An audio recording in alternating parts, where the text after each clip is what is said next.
2017 жылы Баткен облусунун социалдык абалы жакшырып, 10 миңден ашык жаңы жумуш орун түзүлдү. Анда макроэкономикасынын көрсөткүчү 100,5%га жеткен.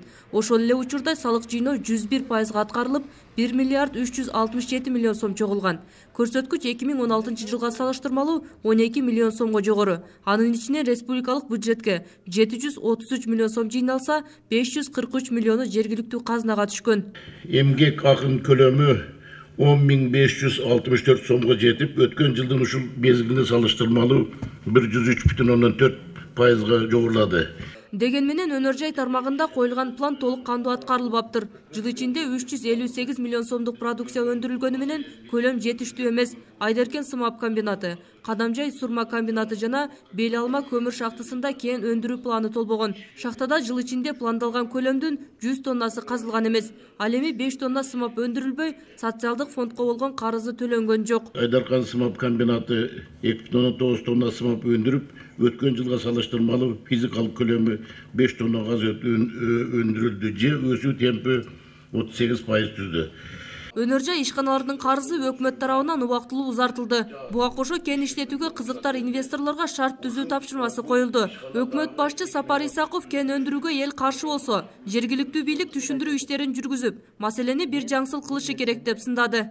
Документтердин баарын колуна берип, иште деп берип аткандан кийин тиешелүү ошо ишке бүт чаралардын баарын көрүп бериш керек.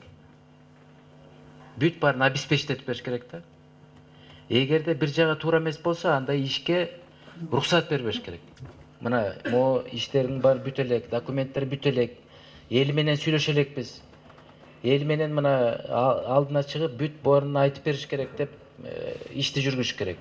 Жыл ичинде 58 жаңы ишкана жеке ишкерлер тарабынан ачылды. Кепилдик фонду тарабынан 14 миллион сомдук 4 долбоор иштеп баштады. Мындан сырткары 450 миллион сомдук 45 социалдык мекеме колдонууга берилди. Ошол эле учурда 2017 жылга пландалган 23 мектептин курулушу аяктаган жок.